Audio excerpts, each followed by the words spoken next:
وبركاته. الحمد لله رب العالمين، نحمده ونستعينه ونستغفره ونعوذ بالله من شرور أنفسنا ومن سيئات أعمالنا. من يهده الله فلا مضل له ومن يضلل فلا هادي له. والصلاة والسلام على رسول الله محمد بن عبد الله وعلى آله وصحبه ومن والاه وبعد. Kita bersyukur kepada Allah di waktu yang istimewa, di bulan yang istimewa,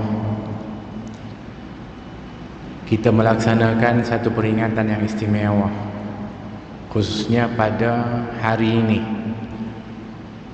Kita berada pada hari yang ke-17 Ramadan,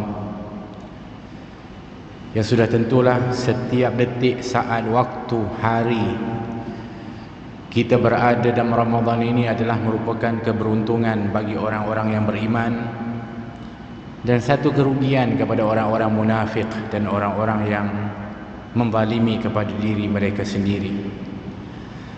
Maka mudah-mudahan Allah SWT sentiasa menggolongkan kita di kalangan orang-orang yang beruntung, yang mengisi waktu kita dengan amal saleh, dengan amal ibadah.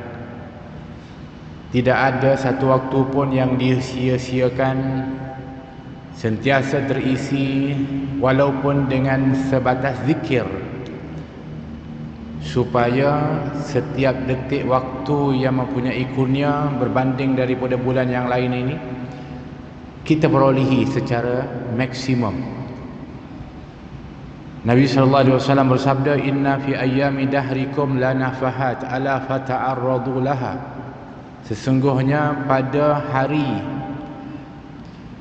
ada waktu yang adanya nafahat, hadiah kurnia Allah Subhanahu Wa Taala.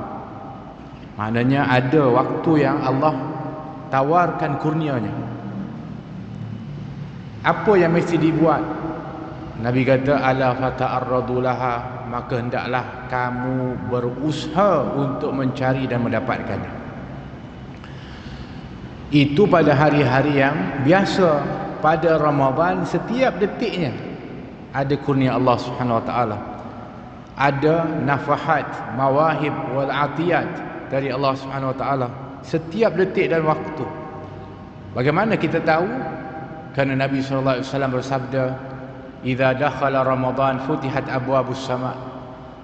Apabila masuk saja bulan Ramadan, dibuka pintu langit. Apa maksud dibuka pintu langit? Iaitu rahmat Allah akan sentiasa mencurah-curah di dalam bulan Ramadan ini. Dibuka seluas-luasnya pintu langit, dan peluang untuk doa dimustajabkan itu adalah sangat besar kerana dibuka pintu langit oleh Allah Subhanahu Wa Taala. Bermakna setiap detik waktu di dalam Ramadan ini sekian banyak kurnia Allah Subhanahu Wa Taala. Maka kita ulang lagi, beruntunglah orang-orang yang mengisi akan setiap waktu itu dengan amal soleh dan amal ibadah kepada Allah Subhanahu Wa Taala, dan rugilah orang-orang yang mensia-siakan. Maka di saat ini alhamdulillah, setiap detik waktu yang kita isi duduk beriktikaf, yang kita isi dengan qiraatul Quran, yang kita isi dengan majlis ilmu dan tazkirah, setiap detik dan waktu ini sangat berharga. Dan yakinlah tuan-tuan dan puan-puan, detik waktu seumpama inilah yang paling akan menjadikan kita gembira di saat nanti Allah tanya kepada kita tentang di manakah engkau telah habiskan umur dan waktu. Maka perkara inilah yang paling teruja untuk kita beritahu kepada Allah SWT. Kerana detik waktu seumpama ini yang kita isi, itulah yang akan membela dan juga yang akan menambah nilai kita nanti di sisi Allah SWT, berbanding dari lepak-lepak dan duduk-duduk yang sia-sia. Yang pasti pada waktu itu kita akan rasa malu ketika nak menjawab soalan dari Allah SWT.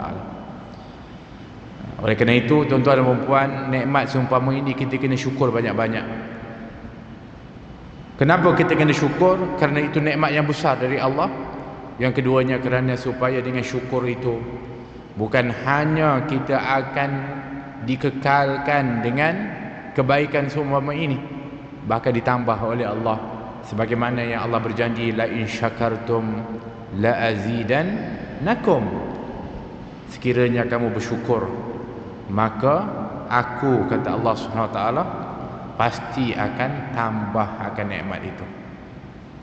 Tuan-tuan dan puan rahmati oleh Allah Subhanahu Wa Taala, apatah lagi waktu ini ataupun hari ini ke-17 Ramadan menjadi suatu kelaziman, khususnya kita mengingati kepada nuzul Al-Quran. Selain daripada itu juga mengingati tentang peperangan Badar yang juga berlaku pada 17 Ramadan. Satu peristiwa yang sepatutnya menjadi satu peringatan dan ingatan kepada kita untuk kita sentiasa mengingatinya. Kena mengingati peristiwa-peristiwa yang istimewa dan hebat, kemenangan yang dikurniakan oleh Allah Subhanahu Wa Taala. Itu akan memberi pengaruh yang besar kepada iman seseorang, dan juga memberikan kemantapan kepada jiwa, khususnya menghadapi kepada zaman yang penuh dengan pancaroba dan juga fitnah. Dalam keadaan ketika iman semakin lama semakin diuji, maka kita perlukan kepada semangat-semangat kekuatan seperti mana peristiwa-peristiwa kemenangan dan kehebatan, khususnya di zaman yang terbaik, yaitu di zaman baginda Rasulullah sallallahu alaihi wasallam bersama para sahabat. Begitu juga mengingati kepada peristiwa nuzul Quran yang telah pun disebutkan oleh Allah Subhanahu Wa Taala, syahrul Ramadan alladhi unzila fihi al-Quran hudan lin-nasi wa bayyinatin minal huda wal furqan. Bulan Ramadanlah di mana Allah Subhanahu Wa Taala menurunkan Al-Quran sebagai petunjuk kepada manusia dan memberi penerangan kepada petunjuk, dan juga membezakan di antara hak dengan yang batil. Turunnya Al-Quran pada bulan Ramadan. Oleh kerana itu terpilihnya Ramadan untuk diberikan kefarduan di dalam berpuasa adalah juga mengingati kepada peristiwa yang utama, iaitu nuzul Al-Quran, penurunan Al-Quranul Karim. Tuan-tuan dan puan-puan, kalau kita nak bicarakan tentang nuzul Quran, proses penurunan, bila dan sebagainya, tak akan selesai. Kerana di situ ada khilaf di kalangan para ulama, hatta bilakah berlakunya, tarikh-tarikh yang sepatutnya dikatakan turunnya benarnya Al-Quranul Karim. Maka di situ adanya khilaf di kalangan ulama.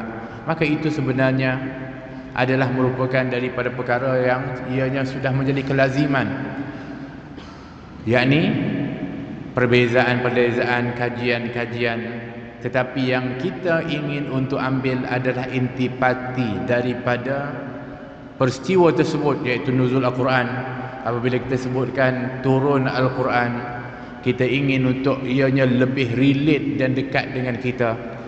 Al-Quran diturunkan dengan sebab, dengan maksud, dengan objektif, dengan pertanyaan, solusi penyelesai masalah, membawa kebahagiaan, dan juga memberikan peringatan-peringatan serta kabar gembira dan ancaman. Itu semua inti pati daripada Al-Quranul Karim. Apakah hubung kaitnya dengan kita? Sudah tentu ianya semuanya berkaitan dengan kita, hamba Allah Subhanahu Wa Taala. Oleh kerana itu, kalau kita sendiri pun tak faham apa itu yang diberikan janji oleh Allah di dalam Al-Quran, dan apa ancaman dalam Al-Quran, sehingga kita sambil lewa dan melanggarnya, kita tak ambil peduli pun bagaimana yang diajar oleh Al-Quranul Karim, kita tak kisah pun apa yang telah pun disampaikan oleh Allah, maka bermakna sia-sialah untuk kita cuti pun nuzul Quran kalau sekiranya Al-Quran itu sendiri tidak turun kepada kita dengan maksud, dianya tak sampai pun kepada kita daripada objektifnya, daripada maksudnya, daripada kebaikannya, daripada manfaatnya, dan juga dari peringatan-peringatan Allah Subhanahu Wa Taala kepada hamba-Nya. Dan nuzul Quran juga adalah bermaksud supaya Quran itu sampai kepada kita, sampai dengan maksud kita bukan hanya membaca, tetapi menghayati dan memahami dan mengamalkannya. Maka itulah hakikat yang dimaksudkan dengan Al-Quran adalah merupakan imam, yakni yang kita ikut. Dia menjadi hudan, petunjuk, pedoman kepada kita. Dia yang menentukan yang mana hak dengan yang batil. Maka itu bermakna Al-Quran itu benar-benar telah pun sampai dan turun kepada kita. Tuan-tuan dan puan-puan, Al-Quran itu turun dan telah selesai penurunannya. Tapi soalannya, sudahkah selesai kita dan tuntas kita melaksanakan Al-Quranul Karim? Sejauh manakah kita ini dengan Al-Quran? Ada tak Al-Quran itu apabila kita baca, kita rasa seronok dan gembira? Baru kita akan dinamakan Ahlul Quran. Ada orang tanya, macam mana kita nak jadi Ahlul Quran? Nak jadi Ahlul Quran, ya, kita baca, kita menghayati maknanya, kita memahaminya dan juga mengamalkannya, disebut Ahlul Quran. Tapi kalau kita nak senang ukuran, nak tahu kita ni Ahlul Quran atau tidak, Ahlul Quran bermaknanya kita ni dengan Al-Quran ni sungguh-sungguh dengan Al-Quran. Ialah apabila kita baca Al-Quran, kita akan rasa seronok, kita akan rasa bahagia, sebagaimana ahli-ahli laga seronok dengan muzik dan juga dengan hiburan-hiburan. Yang itu bermakna, tuan-tuan perempuan, kalau baca Quran, kalau orang lain asyik dengan lagu-lagu, dengan muzik, dengan hiburan, asyik betul, seronok dia, tuan-tuan kena rasa macam tu, baru namanya tuan-tuan dan perempuan ni Ahlul Quran. Tapi kalau rasa baca Quran, rasa beban, rasa berat, rasa payah, rasa bosan, rasa nak cepat habis. Tapi kalau buat lagu-lagu yang bukan-bukan ni, bukan main asyik kita mendengarnya, menghafalnya, melagukannya, bermakna kita masih lagi sebenarnya ada gap dan juga halangan-halangan dengan Al-Quranul Karim. Bezanya kita dengan para sahabat, ketika mana membuka mushaf, mereka mengatakan hadza kalamu rabbi, hadza kalamu rabbi, dengan penuh keterujaan, ini perkataan Tuhanku, ini perkataan Tuhanku. Sampai begitu sekali terujanya mereka ketika membuka mushaf, asyik, gembira. Bahkan di antara mereka yang ketika baca Quran lupa segala-galanya dengan keasyikan. Ada seorang sahabat yang ketika diamanahkan oleh baginda Rasulullah SAW untuk mengawal kemah-kemah kaum muslimin, di saat ketika mana Nabi SAW dan para sahabat berehat di waktu malam, dibuat shift untuk berkawal supaya jangan sampai ada musuh yang cuba menyelinap ke perkemahan kaum muslimin. Maka pada waktu itu terlantiklah dua sahabat, saya lupa namanya, disebutkan di dalam hadis. Waktu ketika sedang berkawal dua orang ni, maka seorang berkata kepada sahabatnya, mengatakan, biar aku yang jaga dulu, engkau berehat, nanti aku dah sampai penat, aku akan kejutkan engkau dan engkau pula yang menggantikan, supaya kita tak menjadi orang yang mengantuk kedua-duanya. Maka sahabat ni pun yang berjaga tadi dan sahabat yang seorang ni pun tidur sekejap. Ketika dia berjaga, dia merasakan bahawa waktu yang dia ada ketika berjaga itu tak disia-siakan. Dia melaksanakan solat. Dia solat, Allahu Akbar, sambil berkawan, Allahu Akbar, dan dia membaca Al-Fatihah. Kemudian setelah itu dia membaca surah Al-Kahfi, dan riwayat disebutkan. So dia baca surah Al-Kahfi dan dia asyik di dalam menghayati dan juga membacanya. Ternyata ada satu musuh daripada jauh melihat ada seorang muslim, tentera muslim yang bangun dan mengawal. Maka dia ambil panah dan dipanah, kena kepada tubuh sahabat ni. Sahabat ni tak berhenti solatnya, dicabut tanah itu dan disambung solatnya. Dipanah yang kedua pun sama, kena di tubuhnya, dicabut dan juga dilanjutkan solatnya. Tetapi darahnya telah mengalir. Dan darah itu mengalir mengenai kepada sahabatnya yang sedang tidur, hingga terbangun sahabat itu. Terkejut melihat darah yang ada, melihat kepada sahabat yang sedang salat, kemudian disegerakan salatnya, diberikan salam. Kemudian sahabat itu mengatakan, kenapa kamu tadi tak bangunkan aku ketika panahan yang pertama? Kata sahabat itu, aku pada waktu itu asyik membaca suratul Kahfi. Subhanallah. Aku pada waktu itu sedang asyik membaca suratul Kahfi, tak rasa sakit, tak rasa terganggu, asyik dengan suratul Kahfi. La ilaha illallah. Kalau tidak kerana, kata dia, kalau tidak kerana aku tadi berfikir, kalaulah sekiranya aku melanjutkan bacaan-bacaan yang seterusnya daripada Al-Quran akan nantinya membawa bahaya kepada kaum muslimin, sudah tentu aku akan lanjutkan. Subhanallah. Ini yang disebutkan dengan ahli Al-Quran. Orang-orang yang ketika membaca Al-Quran merasakan kemanisannya, merasakan keladatannya ketika membaca Al-Quranul Karim. Maka inilah yang sepatutnya kita usahakan di dalam Ramadan. Ketika disebutkan Ramadan ini adalah bulan Al-Quran, adalah untuk kita jadikan Al-Quran itu apabila kita baca, kita merasa seronok dan asyik. Siapa yang lebih asyik membaca Al-Quranul Karim kalau tidak Nabi kita Muhammad sallallahu alaihi wasallam? Bayangkan ketika Ibnu Abbas radhiyallahu anhu menceritakan ketika mana dia nak tahu tentang ibadah malam baginda Rasulullah SAW, maka dia mengambil keputusan untuk tidur di rumah Sayyidatuna Maimunah yang merupakan mak saudaranya, mahram dia, yang merupakan isteri, salah seorang isteri baginda Rasulullah SAW, yang dia tahu pada waktu itu jadual isteri Rasulullah adalah Sayyidatuna Maimunah. Maka dia dah awal-awal dah datang dan tidur di situ. Untuk apa? Untuk memerhatikan apa yang dilakukan oleh baginda Rasulullah SAW di waktu malam. Maka setelah Nabi kembali dan Nabi tidur, kemudian Nabi bangun, kata Ibnu Abbas dalam riwayat, dia melihat Nabi berwuduk dengan sangat sempurna. Kemudian Nabi mengangkat takbir, melaksanakan salat 2 rakaat yang ringkas. Ibnu Abbas ikut kepada Nabi SAW salat. Kemudian setelah itu Nabi menambah rakaat yang seterusnya. Bermulalah pengalaman yang begitu luar biasa daripada Ibnu Abbas.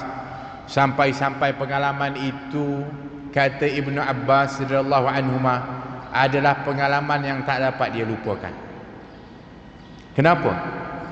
Kerana waktu ketika mana setelah rakaat yang 2 rakaat yang ringkas yang didirikan oleh Nabi, pada waktu setelah itu Nabi mendirikan salat. Setelah suratul Fatihah, Nabi membaca suratul Baqarah. Ibnu Abbas yang didoakan oleh Rasulullah dengan kepandaian Al-Quranul Karim, dia menghafal, dia mengetahui itu adalah suratul Baqarah.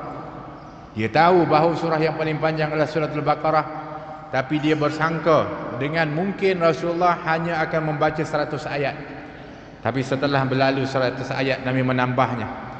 Dan dia mengatakan, aku rasa mungkin sampai 200 ayat. Tapi disambung oleh Nabi SAW sehingga selesai suratul Baqarah. Bayangkan, kenapa demikian bacaan Nabi? Kerana cintanya Nabi kepada Al-Quranul Karim. Kata Ibn Abbas, saya sebutkan tadi pengalaman Ibn Abbas cerita dalam riwayat, sampai-sampai aku mempunyai niat yang tak baik, dia kata.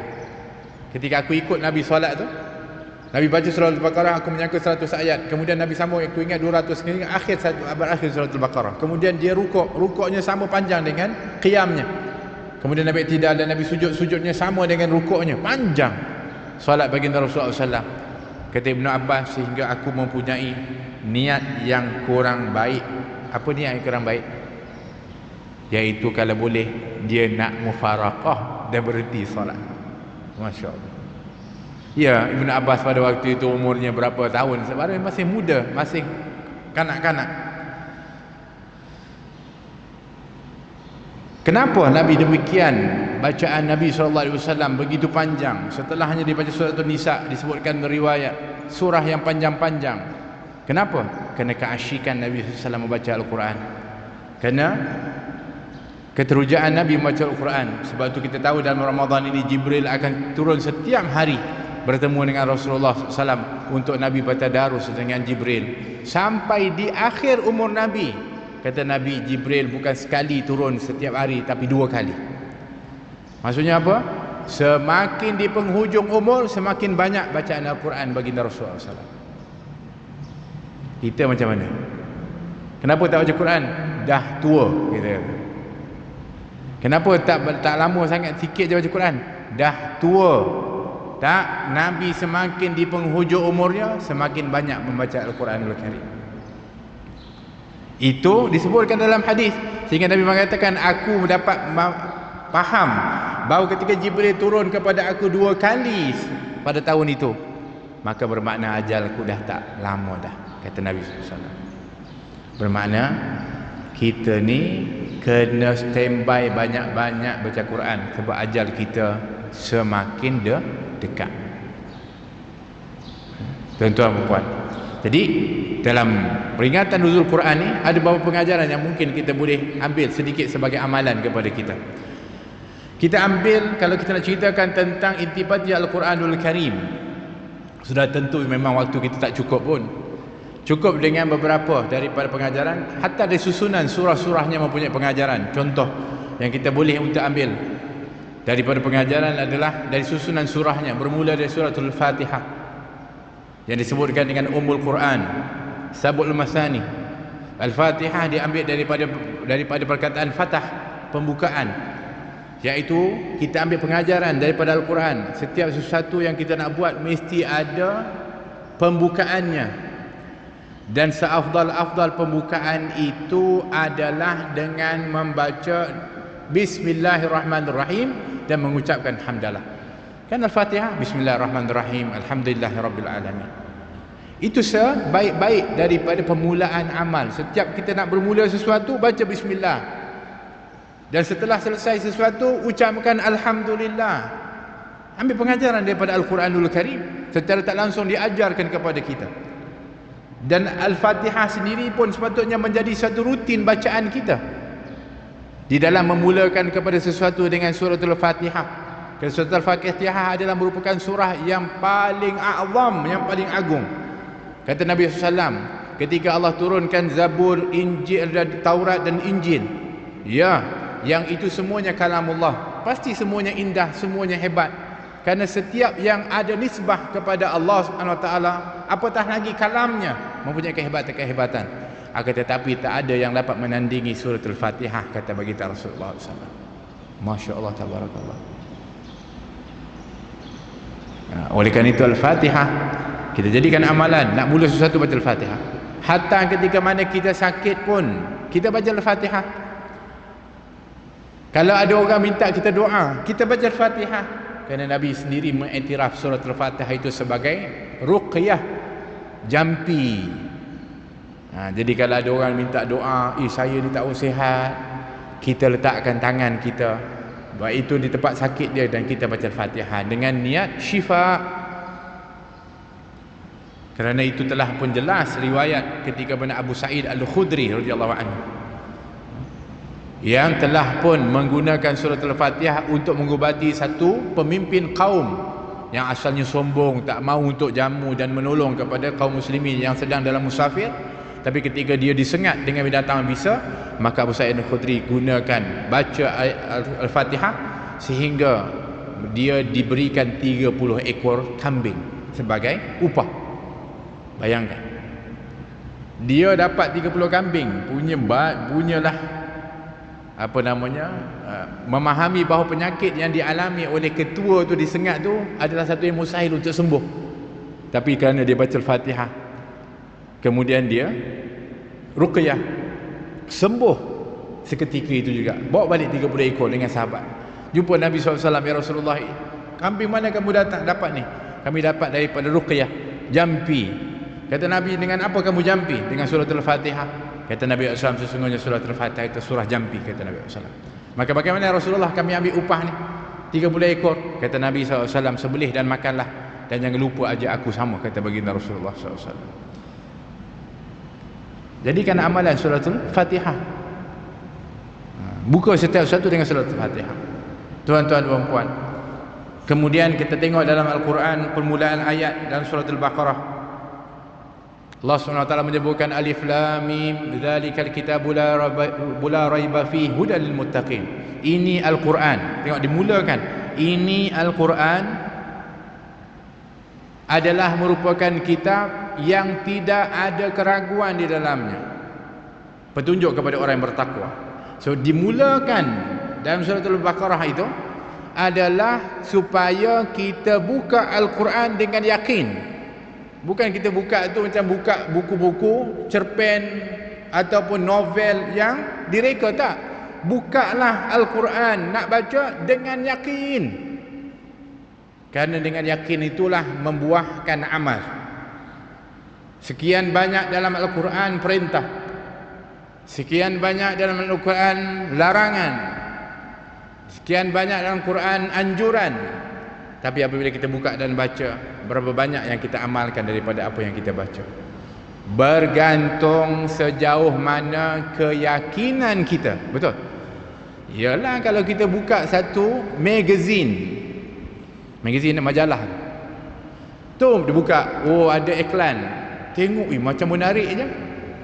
Kita apabila dia tengok dengan warna, dengan dia punya testimoni, kata dia cerita dia bagus produk ni, akhirnya kita beli. Kenapa kita beli? Kita buka majalah, baru buka je, tapi kenapa kita beli?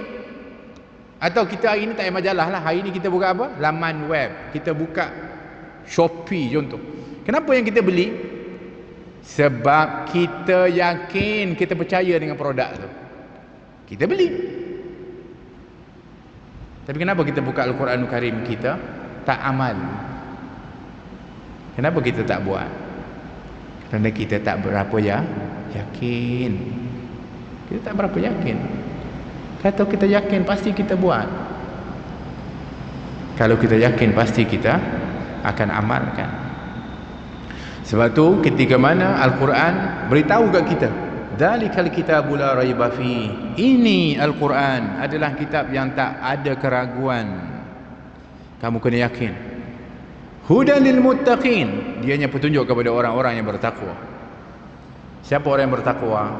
Bermakna apabila kita yakin, maka keyakinan itu akan membuahkan amal, dan amal yang paling utama untuk kita buat, alladzina yu'minuna bil ghaib, iman kepada benda-benda yang gaib, yang tak nampak, pahala, dosa, begitu juga syurga, akhirat, barzakh. Kemudian didiasasikan amalan itu dengan as-salah, alladzina yu'minuna bil ghaibi wa yuqimuna as-salah, dengan menunaikan salat, wa mimma razaqnahum yunfiqun, dan juga sebahagian daripada hartanya diinfakkan. Dan ini adalah cara dalam kita menyusun kedekatan hubungan kita dengan Al-Quranul Karim.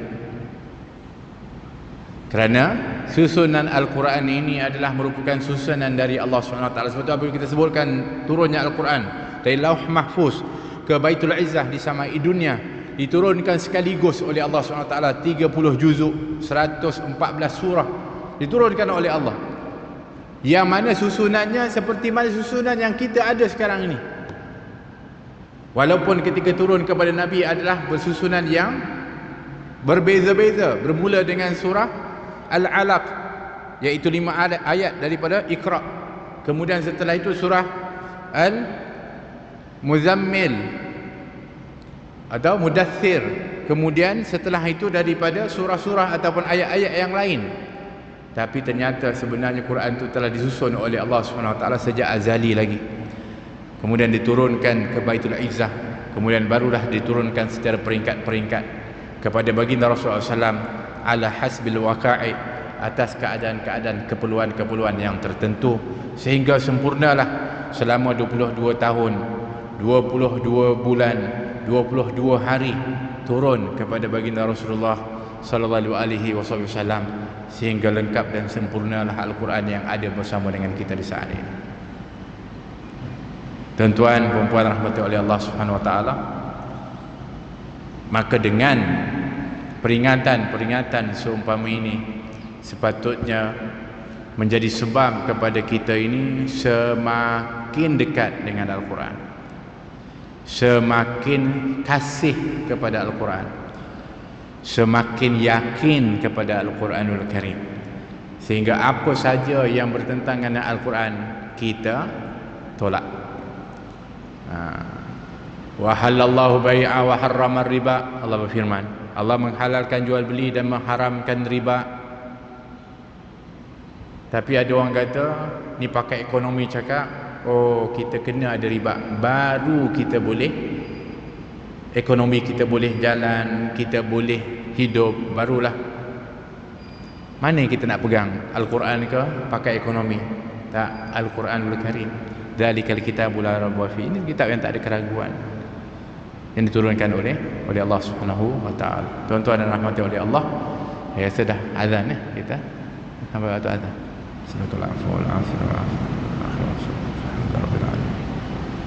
Tuan-tuan dan rahmati oleh Allah Subhanahu wa taala, sikit kita sambung, insya-Allah ambil sedikit waktu, minta maaf kepada tuan-tuan. Jadi kita sebutkan tadi kita nak ambil pengajaran dari surah Al-Fatihah sebagai pembuka. Bermakna setiap sesuatu ada pembukanya, dan pembuka yang kita nak ambil pengajaran daripada Al-Quranul Karim seperti diajarkan dalam surah Al-Fatihah adalah dengan bismillah, dengan nama Allah, dengan hamdalah, dengan doa yang kita lihat ada di dalam surah Al-Fatihah. Baik, ada nama-nama surah, dan nama-nama surah ini, hatta nama surah pun sebenarnya sudah pun dinamakan oleh Allah SWT. Oleh kerana itu Nabi SAW menyebutkan nama-nama surah seperti dalam riwayat.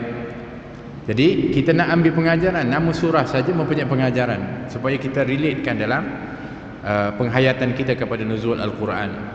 Al-Fatihah pembuka. Al-Baqarah, suratul Baqarah. Kenapa dinamakan Al-Baqarah? Iaitu lembu betina. Merujuk kepada peristiwa yang diceritakan di dalam itu tentang Bani Israel, yang mereka diperintahkan oleh Allah untuk menyembelih lembu betina. Apa yang kita boleh ambil pengajaran daripada peristiwa Al-Baqarah ini adalah supaya kita menjadi hamba Allah Subhanahu wa taala yang apabila diperintahkan oleh Allah itu tak banyak songeh, seperti mana yang dilakukan oleh Bani Israel. Allah perintahkan untuk sembelih lembu, banyak tanya lembu macam mana, kemudian warna apa, kerja lembu tu apa, sehingga menambah beban dan akhirnya menyusahkan kepada.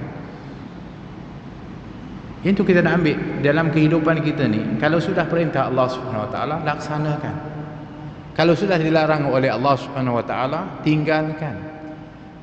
Tidak wajar bagi kita orang beriman untuk nak tanya apa hikmahnya, apa kelebihannya. Tak wajar kepada kita. Kenapa? Kerana kita beramal dengan iman.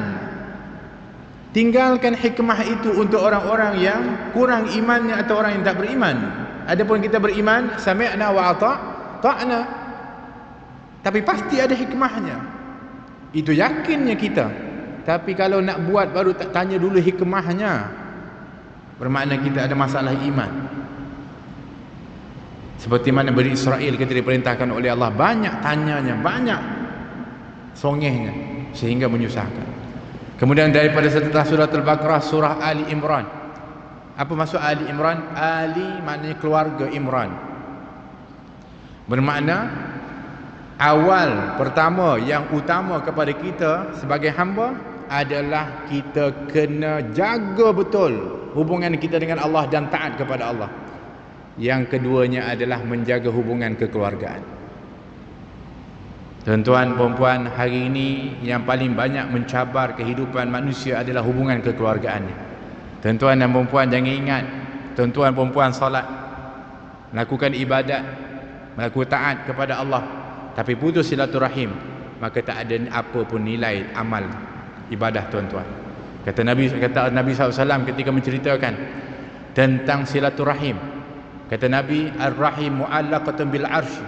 Allah SWT telah pun sangkutkan hubungan silaturahim itu di tempat yang paling agung, paling hebat, namanya Arash Allah SWT. Maknanya notice board yang paling hebat adalah di Arash, dan notis yang Allah gantung kat situ adalah tentang silaturahim. Bahkan Allah berfirman kepada silaturahim, wahai Ar-Rahim, namamu diberi sempurna nama aku Ar-Rahman. Ridha tak engkau siapa yang menyambungnya tersambung hubungan dengan aku, dan siapa yang memutuskan maka terputus hubungan dengan aku. Tuan-tuan, maksudnya apa? Kita salat, kita puasa, kita sedekah, kita baca Quran, tapi putus silaturahim. Apa maksudnya? Putus hubungan dengan Allah. Apa makna salat kalau tak ada hubungan dengan Allah? Apa makna puasa kalau terputus hubungan dengan Allah? Baca Al-Quran, sedekah dan sebagainya. Demikian seawal daripada surah-surah Al-Quran sudah menyentuh mengenai tentang keluarga. So kita kena jaga hubungan kekeluargaan kita ni. Oh, dia memang adik-adik saya tu ada yang tak baik, saya marah dengan dia, saya benci dengan dia sebab dia jahat. Jahat ke, baik ke, selagi dia adalah keluarga kita, kita dituntut untuk menyambung silaturahim. Adapun jahat dia, adapun teruk dia adalah ujian. Bukankah kita hidup di dunia ini diuji oleh Allah SWT? Ada orang diuji dengan ibu bapanya, ada orang diuji dengan adik-beradiknya, ada orang diuji dengan kawannya, ada orang diuji dengan jirannya, ada orang diuji dengan hartanya, ada orang diuji dengan pangkatnya. Kita mungkin diuji dengan adik-beradik kita. Tapi ingat, lulus kamu dengan ujian ini, lulus hubunganmu dengan Allah, gagal kamu menanganinya, gagal hubungan dengan Allah SWT. Tuan-tuan dan puan-puan, surah yang keempat, sudah ada 114 surah. Jenuh dah kita pukul apa nak habis ni. Tak apa, saya sekejap je, tak semua saya akan bahaskan, tapi peringkat tu yang penting. Setelah itu surah yang keempat ada surah An-Nisa. Nak cerita apa? Tentang orang-orang perempuan. Sebab itu dalam khutbah terakhir Nabi pun, Nabi di antara pesan, udzakirukum bin nisa, aku ingatkan kamu tentang perempuan, dan aku pesan kamu sungguh-sungguh untuk jaga orang perempuan. Kalau dia isteri, kamu kena berbuat baik kepada dia.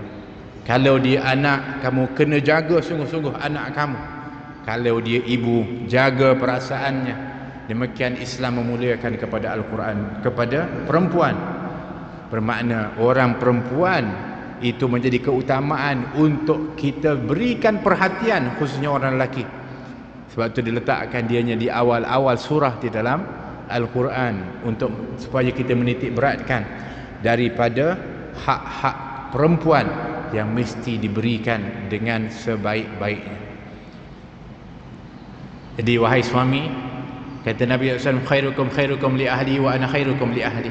Sebaik-baik kamu, kalau kamu nak tahu orang lelaki yang paling baik, kamu ni baik ke tidak?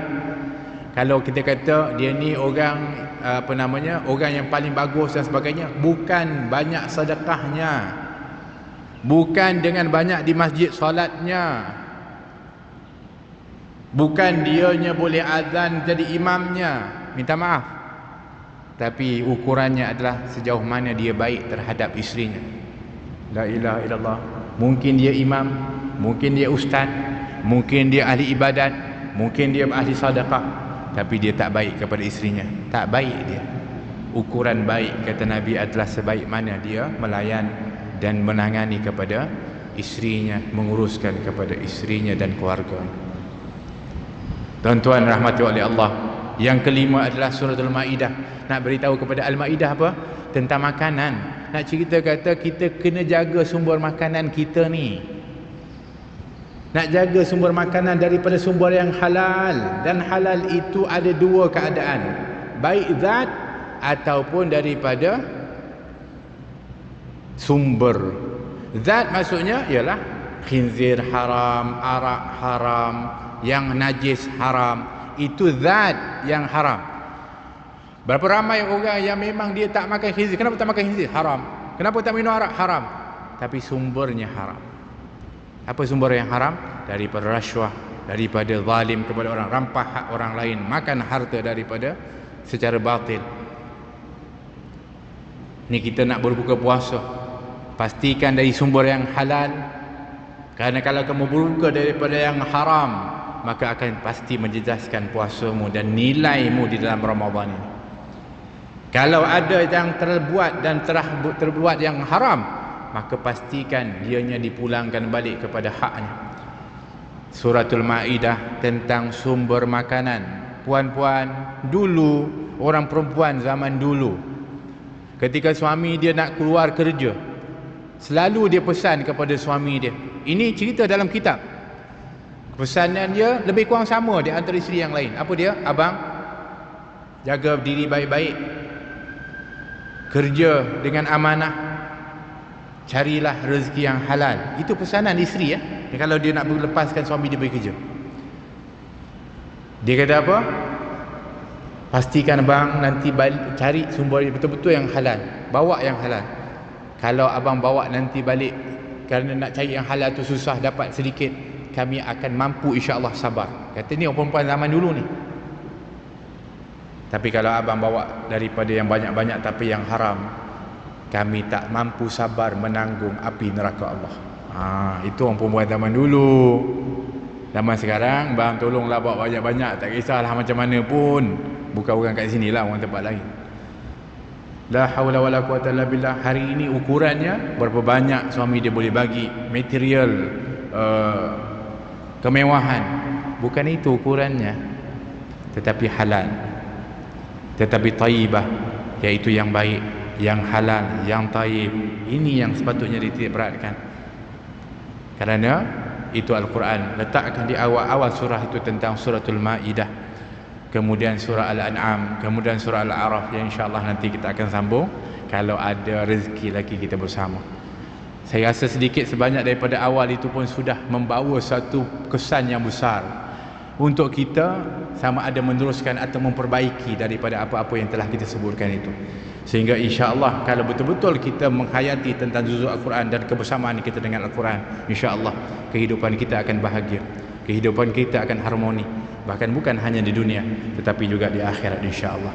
Dan kita berdoa kepada Allah Subhanahu Wa Taala dengan berkat bulan Al-Quran, bulan Ramadan Al-Mubarak, dan dengan berkat puasa yang kita jalani di saat ini, mudah-mudahan doa kita dikabulkan oleh Allah, amal kita diberikan oleh Allah taufik hidayah, iman kita dimantapkan oleh Allah, dan mudah-mudahan kita mendapatkan daripada matlamat yang dijanjikan, iaitu takwa kepada Allah Subhanahu Wa Taala, sehingga kita menjadi ahli Quran, menjadi orang yang sentiasa dipandu dengan Al-Quran, sentiasa berdamping dengan Al-Quran, dan mudah-mudahan kita akan diberikan syafaat oleh Al-Quran, baik nanti di dalam kubur, apatah lagi nanti ketika di hadapan Allah Subhanahu Wa Taala, yang mana dengan Al-Quran dan puasa mudah-mudahan menjadi satu gandingan yang sangat mantap untuk memberi syafaat kepada kita, didahulukan dengan syafaat baginda Rasulullah sallallahu alaihi washabihi wa baraka wasallam.